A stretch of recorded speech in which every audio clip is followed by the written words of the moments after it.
Hello दोस्तों, मेरे प्यारे से यूट्यूब चैनल में आप सभी का स्वागत है। तो आज फिर हम लोग जेई प्रीवियस ईयर क्वेश्चन करने वाले हैं, जिसमें टॉपिक का नाम है vapour pressure, Raoult's law and Henry law.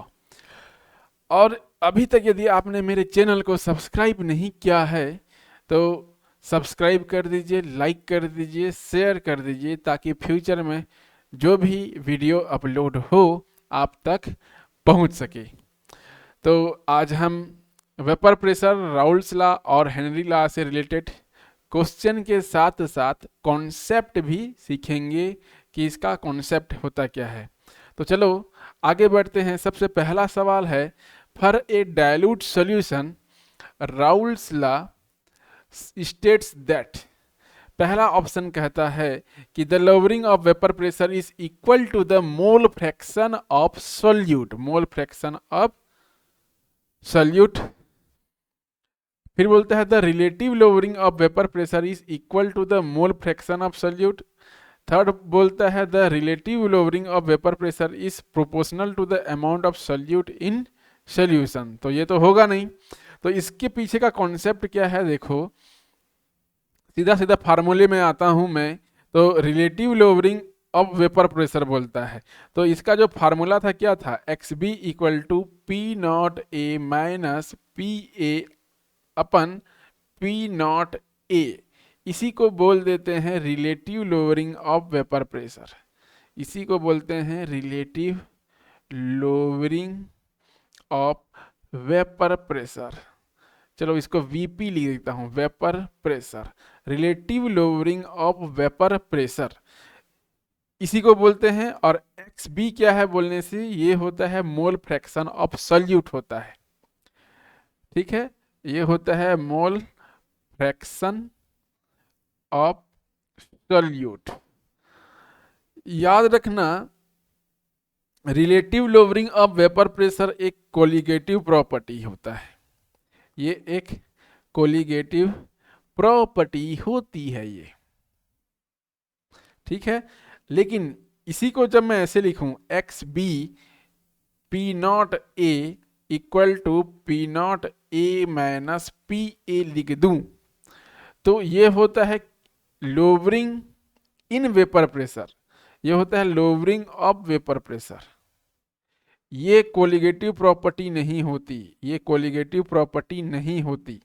याद रखना, relative lowering of vapour pressure एक कोलिगेटिव प्रॉपर्टी है, लेकिन lowering of vapour pressure colligative property नहीं है।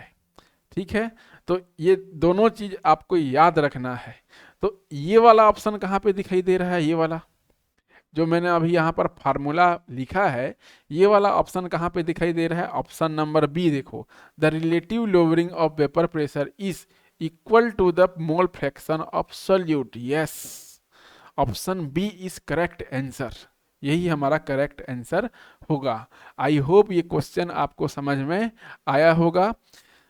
डायरेक्ट सवाल है तो हमारा आंसर भी डायरेक्ट होगा, बस ये फार्मूला पता होना चाहिए था और थोड़ा सा कॉन्सेप्ट हमको पता होना चाहिए था। नेक्स्ट देखते हैं, an azeotropic solution of two liquids has boiling point lower than either of them when it. तो यहाँ पे लोअर बॉइलिंग एजियोट्रॉपिक मिक्सचर की बात कर रहा है। लोअर बॉइलिंग एजियोट्रॉपिक मिक्सचर की बात कर रहा है यहाँ पर, एजियोट्रॉपिक मिक्सचर की बात कर रहा है। तो ये होता क्या है, जैसे मान लो कोई भी दो लिक्विड हुआ, ये सपोज लिक्विड ए हुआ, ठीक है, और इसी में मैंने यहाँ पर एक अदर लिक्विड लिया जिसे मैं बोलूँ लिक्विड बी। दोनों को ऐड करूं, यहाँ पर मैंने ऐड कर दिया है ए प्लस बी को। तो यहाँ पर क्या होगा, जो बॉइलिंग पॉइंट है, ए का जो बॉइलिंग पॉइंट है, सपोज मैं मान लूँ यहाँ पर 100 है, 100 डिग्री सेंटीग्रेड, और बी का जो बॉइलिंग पॉइंट है सपोज मान लो मैं 90 डिग्री सेंटीग्रेड बोलूँ। तो यहाँ पे लोअर बॉइलिंग एजियोट्रॉपिक मिक्सचर में क्या होगा, मिलाने के पश्चात ए और बी दोनों लिक्विड को मिलाने के पश्चात यहाँ पर जो नया लिक्विड बनेगा इसका जो बॉइलिंग पॉइंट होगा इन दोनों से कम होगा, मतलब 100 डिग्री से और 90 डिग्री दोनों से कम होगा। तो मैं चलो इसको मैं मान लेता हूँ 75 डिग्री सेंटीग्रेड। तो इस प्रकार के मिक्सचर को लोअर बॉइलिंग एजियोट्रॉपिक मिक्सचर कहा जाता है। बॉइलिंग पॉइंट क्या होता है, लो हो जाता है। अब लो क्यों होता है, बॉइलिंग पॉइंट लो क्यों होता है, ये इसीलिए होता है सोर्स positive deviation from Raoult's law, option number C के कारण होता है। चलो इससे रिलेटेड मैं थोड़ा सा कॉन्सेप्ट बता देता हूं। एक होता है हमारा आइडियल सॉल्यूशन, एक होता है हमारा आइडियल सॉल्यूशन जो राउल्स लॉ को फॉलो करते हैं। जब आइडियल सॉल्यूशन की मैं बात करूं यहाँ पर एग्जांपल की, जैसे n hexane plus n heptane, ये हमारा एग्जाम्पल है। नियरली सेम साइज का होना चाहिए, सेम नेचर का होना चाहिए, तभी वे आइडियल सॉल्यूशन का फॉर्मेशन करते हैं। तो ये नियरली सेम साइज होता है, सेम नेचर होता है एन हेक्सेन एन हेप्टेन का। सेकेंड एग्जाम्पल की मैं बात करूँ C2H5Br प्लस C2H5Cl, इस प्रकार के एग्जाम्पल्स होते हैं कहाँ पे, आइडियल सॉल्यूशन में। जैसे मैं CH3OH प्लस C2H5OH, ये भी आइडियल सॉल्यूशन का ही एग्जाम्पल है। चलो और एक होता है non ideal solution. Non ideal solution में जो राउल्स लॉ फॉलो नहीं करते वो नॉन आइडियल सॉल्यूशंस में आते हैं, और इसको भी जो है दो पार्ट में डिवाइड किया गया है।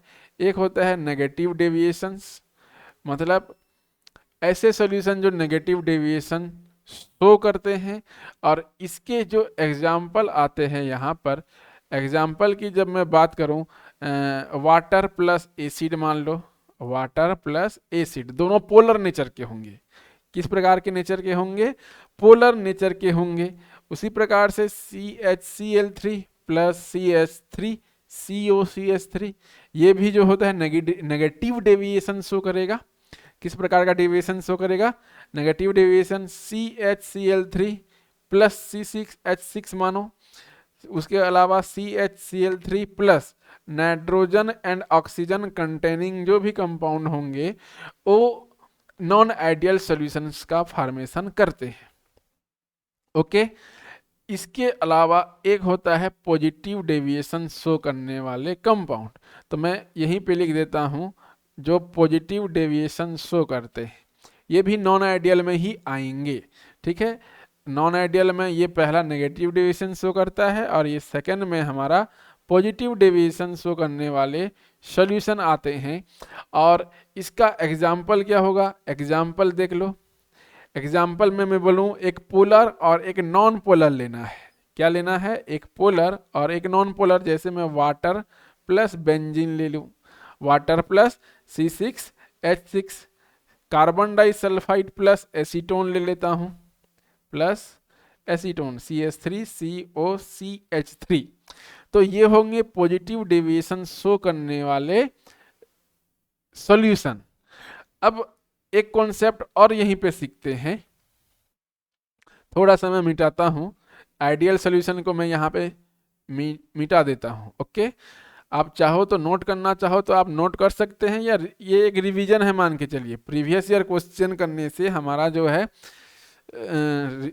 कॉन्सेप्ट भी क्लियर होता है और नए नए आइडिया भी यहाँ पर जनरेट होते हैं।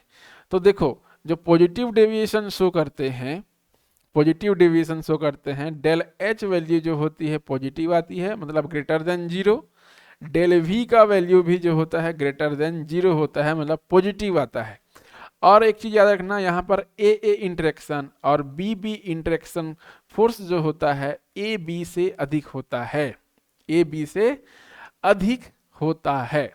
तो ऐसे सॉल्यूशन पॉजिटिव डेविएशन शो करते हैं यहाँ पर। अब ऐसा किस लिए होता है, देखो मैं यदि ये मान लो बीकर है, इसमें मैं वाटर प्लस C6H6 को मिलाऊं, वाटर और C6H6 को मिलाऊं, तो यहाँ पर स्ट्रॉन्ग अट्रैक्शन फोर्स बनता नहीं है। वाटर और बेंजीन के बीच में जो बॉन्ड स्ट्रॉन्ग बॉन्ड बनना चाहिए वो नहीं बनता यहाँ पर, इसीलिए यहाँ पर पॉजिटिव डेविएशन शो करते हैं। ठीक है, इसीलिए यहाँ पर पॉजिटिव डेविएशन शो करते हैं। क्लियर है यहाँ पर? या मैं सरल शब्दों में बोलूं, यहाँ पर थोड़ा सा और मिटा देता हूं। यहाँ पे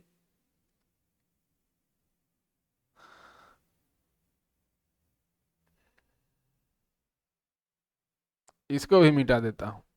एग्जाम्पल तो आपको समझ में आ ही गया होगा। अब इसको भी मिटा देते हैं और यहाँ पे अलग कलर थोड़ा यूज करता हूँ। चलो यहाँ पे मैं नेगेटिव डेविएशन की बात कर लेता हूँ और यहाँ पे मैं पॉजिटिव डेविएशंस की बात कर लेता हूँ। दोनों जस्ट अपोजिट होते हैं, बस एग्जाम्पल हमको क्लियर होना चाहिए। थोड़ा सा कॉन्सेप्ट सीख लो। यहाँ पे मैंने कहा पॉजिटिव डेविएशन के केस में A interaction B interaction greater than होता है ए बी इंटरेक्शन से। मतलब यहाँ पे जो भी दो सॉल्यूशन को मिलाऊंगा, दो विलियन को मिलाऊंगा, तो उनके बीच प्रबल आकर्षण बल यहाँ पर वर्क नहीं करता, इसीलिए ये पॉजिटिव डेविएशन शो करते हैं। या मैं सरल शब्दों में बोलूं, सरल शब्दों में ये होता है नेगेटिव डेविएशन में, जैसे मैं 50 ml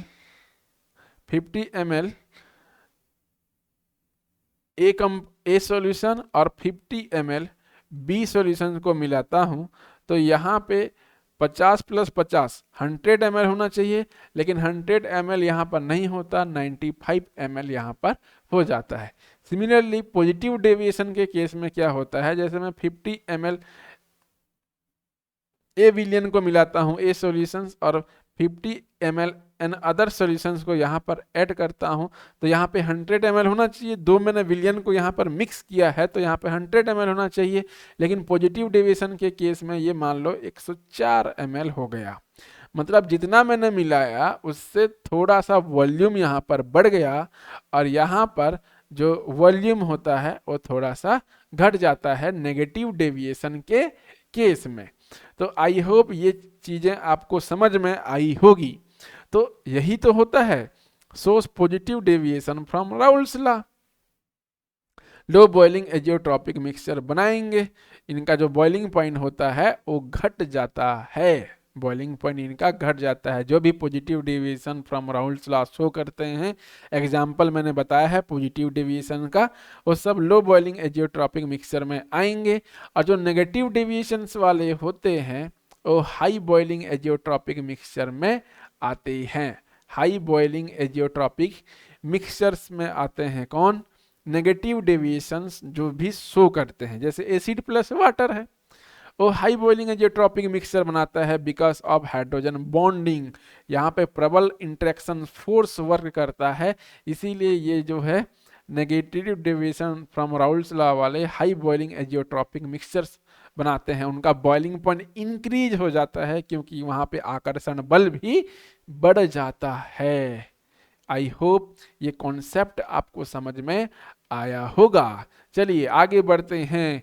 देखो 2024 मेंस का क्वेश्चन है ये, identify the mixture that shows positive deviations from Raoult's law. अब भी मैंने बताया option number A direct answer आ गया हमारा। Next question, for a solution of the gases A B C D, चार गैसेस है A B C D in water at 298 Kelvin, the values of Henry law constant are। Henry law का value दिया हुआ है 13.40, 2.30, 1.56 into 10⁻⁻5 and 0.513 kelvin. तो यहाँ पे graph दिया हुआ है। इस ग्राफ में PQRS में जो यहाँ पर बोला है P and S correspond respectively are.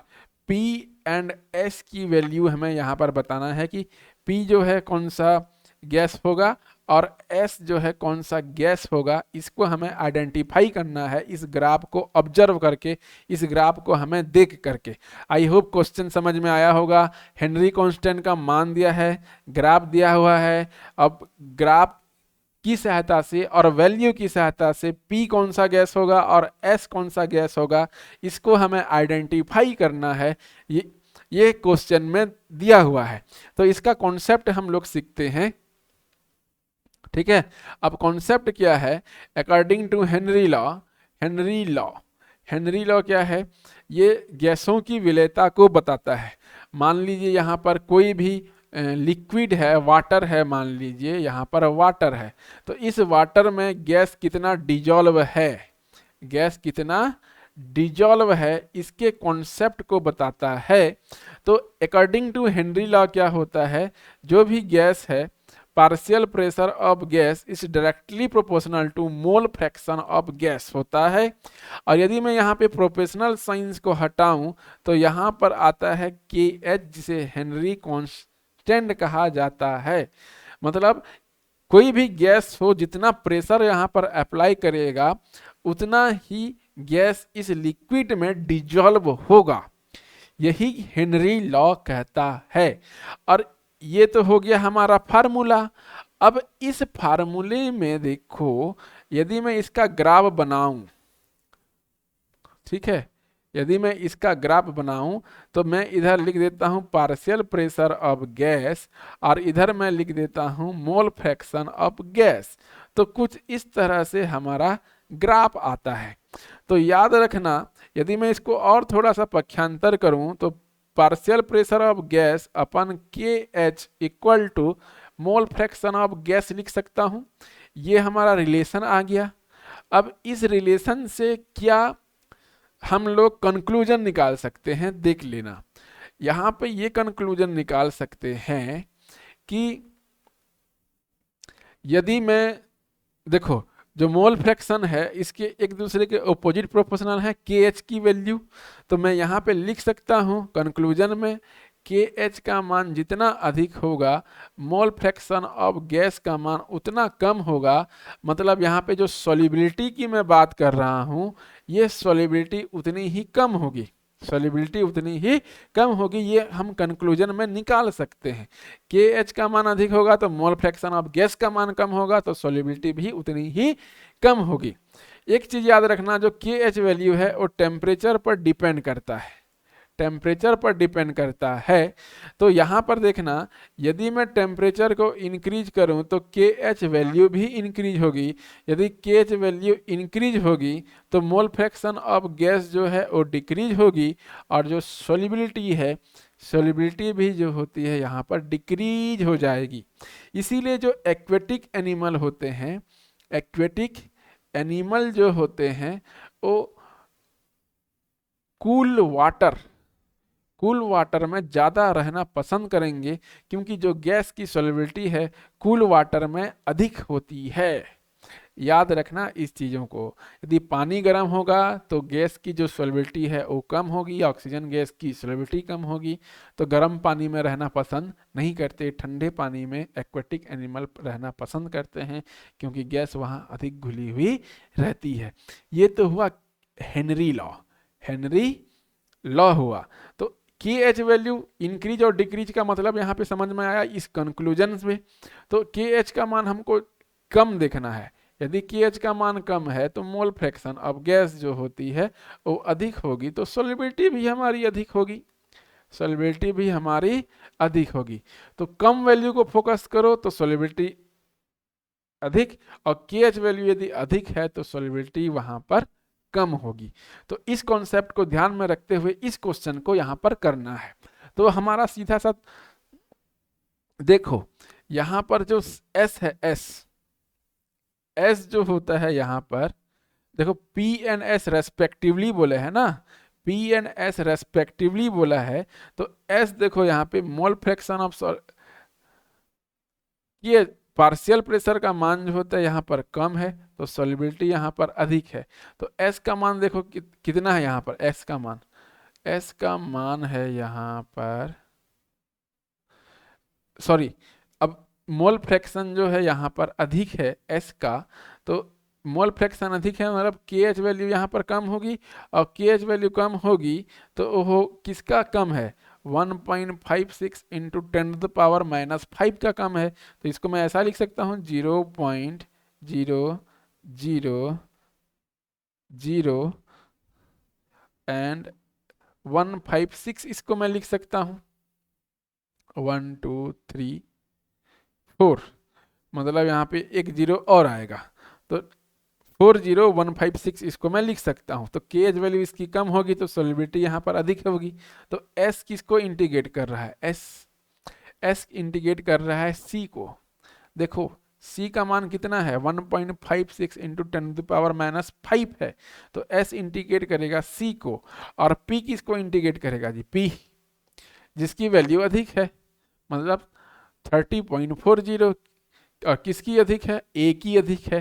तो P इंडिकेट करेगा A को और S जो है इंडिकेट करेगा C गैस को। तो A एंड C रेस्पेक्टिवली, मतलब ऑप्शन नंबर A जो है यहाँ पर करेक्ट हो जाएगा, option number A correct.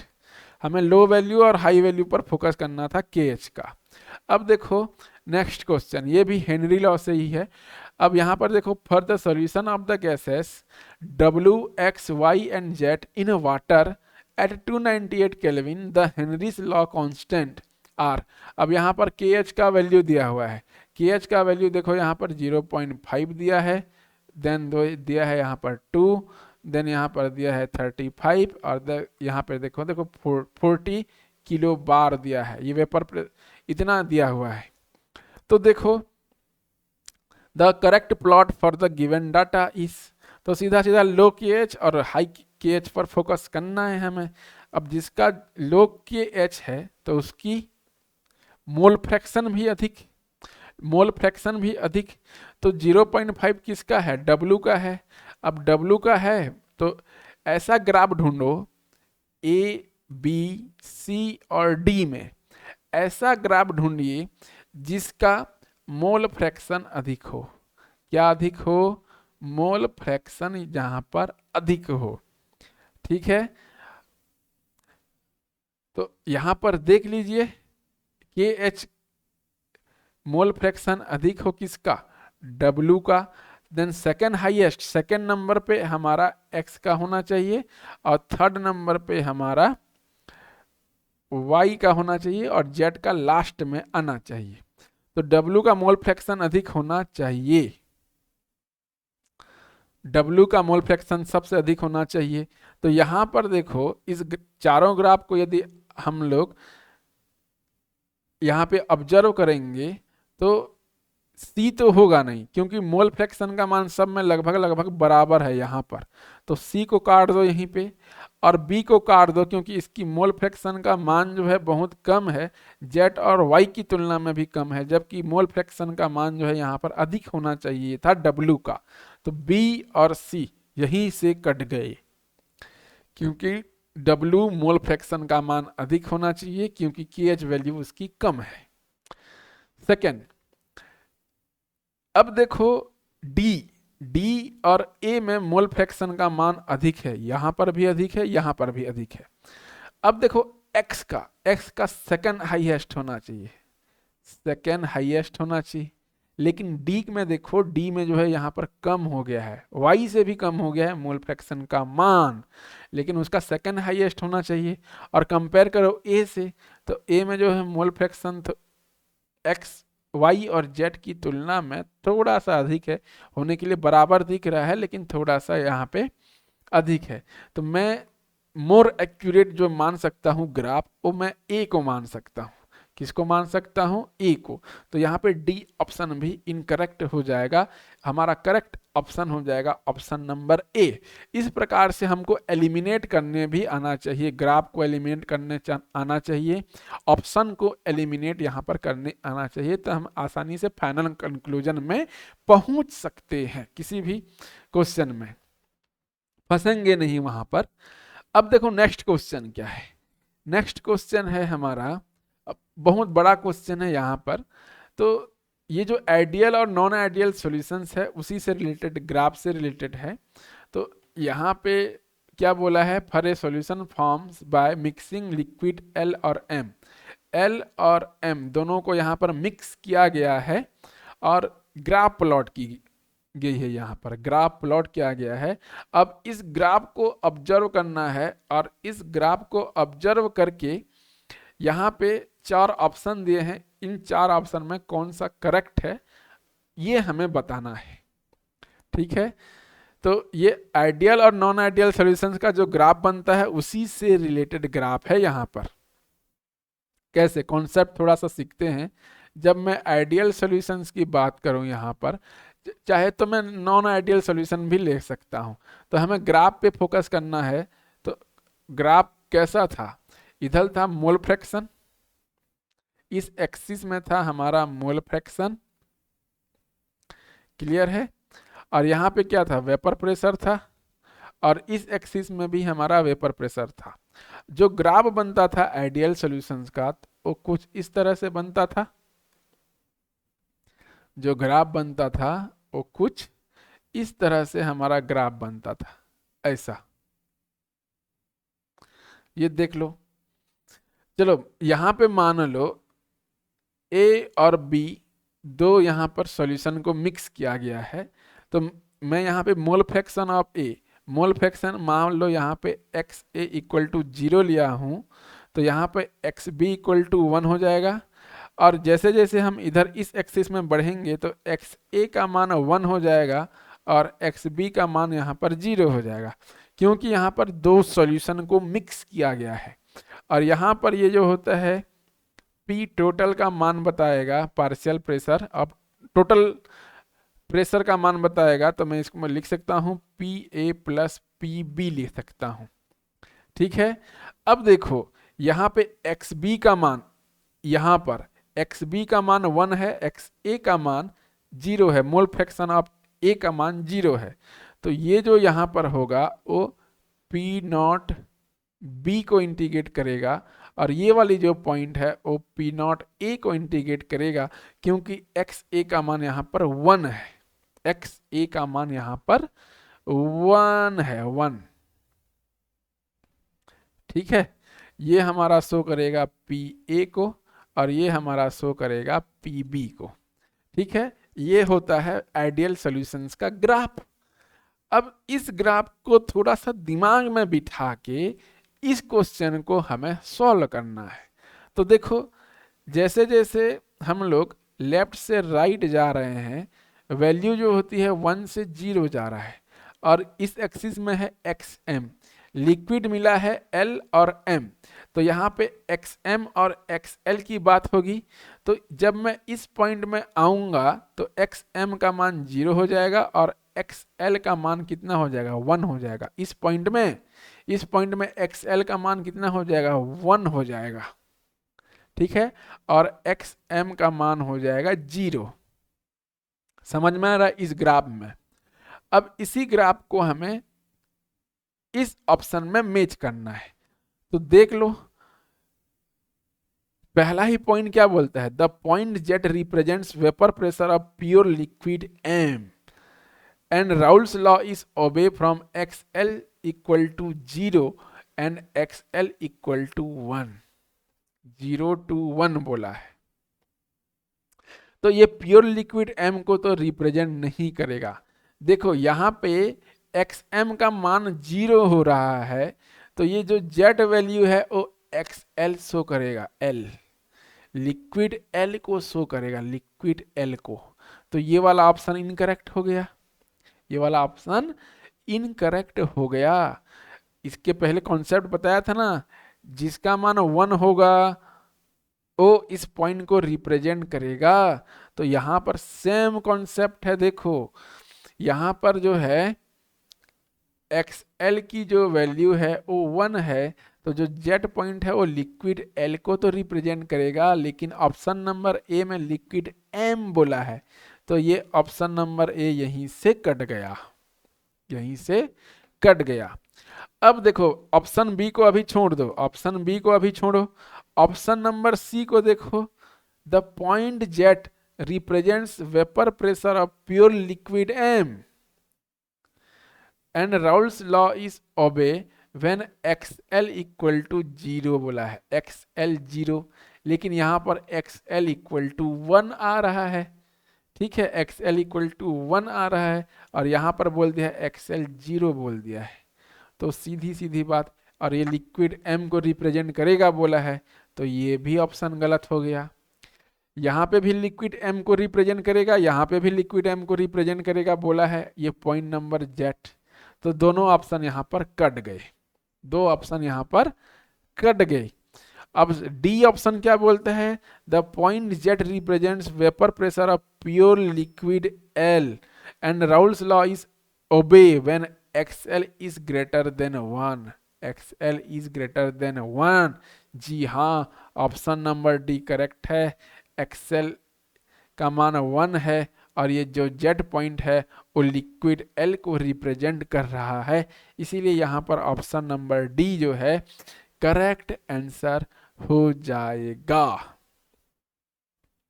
Clear है, ऑप्शन नंबर डी यहाँ पर क्लियर है, ऑप्शन नंबर डी इसका करेक्ट आंसर होगा। ओके, अब देखो ये जो बी ऑप्शन है एट्रैक्टिव, ये जो ए इंटरेक्शन फोर्स और बी इंटरेक्शन फोर्स है, इसका मान भी ग्रेटर देन ए इंटरेक्शन फोर्स को शोक अधिक होता है। तो ये भी ऑप्शन हमारा करेक्ट है, यहाँ पर दो ऑप्शन करेक्ट हैं, ऑप्शन नंबर बी भी करेक्ट आंसर है, ऑप्शन नंबर डी भी यहाँ पर करेक्ट आंसर है। तो यहाँ पर मोर देन 2 और मोर देन 1 और मोर देन 1 ऑप्शन यहाँ पर करेक्ट है, इससे रिलेटेड ये क्वेश्चन था। क्लियर है। Then next 11 number next question देखते हैं, mixture of showing positive deviation from Raoult's law. अभी मैंने क्वेश्चन बताया था 2016 एडवांस का क्वेश्चन है यहाँ पर। तो यहाँ पर ऑप्शन नंबर ए और ऑप्शन नंबर बी दोनों ही इसके एग्जाम्पल हो जाएंगे। एग्जाम्पल यदि आपको पता है तो इसको आप आसानी से कर सकते हो। यहाँ पर भी मोर देन 1 आंसर करेक्ट है। अब देखो नेक्स्ट क्वेश्चन, नेक्स्ट क्वेश्चन ये होता है एलिवेशन इन बॉइलिंग पॉइंट का क्वेश्चन है ये, ठीक है, elevation in boiling point, elevation of boiling point है ये, उससे रिलेटेड क्वेश्चन है ये, कोलिगेटिव प्रॉपर्टी में आता है, कोलिगेटिव प्रॉपर्टी में आता है ये। तो यहाँ पर देखो हमको ग्राफ को ऑब्जर्व करना है। तो ग्राफ में क्या बोला है, ये ग्राफ दिया हुआ है और यहाँ पे बोला है the boiling point of the solvent is, बोला है the boiling point of solvent. तो देखो इस ग्राफ में यदि हम क्लास 12 का बुक देखे होगे तो ये जो ग्राफ है ये सॉल्वेंट को रिप्रेजेंट करता है और इस सॉल्वेंट में कोई सॉल्यूट मिला दूं तो वो सॉल्यूशन बन जाता है और ये नीचे वाला ग्राफ सॉल्यूशन को इंडिकेट करता है। और बॉइलिंग पॉइंट का डेफिनेशन क्या होता है, जिस टेम्परेचर पर जो सॉल्यूशन या सॉल्वेंट का, सॉल्यूशन का जो वेपर प्रेशर है वो एटमॉस्फेरिक वेपर प्रेशर के बराबर आ जाए, एटमॉस्फेरिक वेपर प्रेशर के बराबर आ जाए, उस टेम्परेचर को ही हम लोग बॉइलिंग पॉइंट कहते हैं। यही डेफिनेशन था। क्लास 12 का बुक को यदि हम मेमोराइज करें, सॉरी समराइज करें, उसको रिकॉल करें तो solution of vapour pressure is equal to atmospheric vapour pressure का। तो ये देखो एक एटीएम दिया हुआ है एटमॉस्फेरिक वेपर प्रेशर, और ये देखो सॉल्वेंट का जो वेपर, यहाँ पे सॉल्वेंट पूछा है तो सॉल्वेंट को फोकस करना, इस पॉइंट पे एटमॉस्फेरिक वेपर प्रेशर के इक्वल हो रहा है। तो इसका मान किसके बराबर है, 82 के बराबर है। किसके बराबर है, 82 के बराबर है। तो यही तो हमारा आंसर हो जाएगा 82, यहाँ पर 82 डिग्री सेंटीग्रेड। तो जो हमारा जो डेफिनेशन है, डेफिनेशन से ही हमारा, अब ग्राफ को यदि हम ऑब्जर्व करें तो यहाँ पर 82 आएगा। और सॉल्यूशन का पूछता, ये तो सॉल्वेंट का पूछा है, सॉल्वेंट का 82 आया और सॉल्यूशन का मान लो पूछ लेता तो यहाँ पर 83 इसका आंसर होता। ठीक है, यदि यहाँ पर सॉल्यूशन का पूछता तो इसका आंसर होता 83, लेकिन यहाँ पे सॉल्वेंट का पूछा है इसलिए इसका आंसर आया 82। देख लो इस पॉइंट में सॉल्यूशन का जो एटमॉस्फेरिक प्रेशर के बराबर इसका वेपर प्रेशर है, तो ये सॉल्यूशन का है और ये वाला पॉइंट सॉल्वेंट का है। तो ये 82 और 83 रेस्पेक्टिवली। आई होप ये वाला कॉन्सेप्ट भी आपको समझ में आया होगा।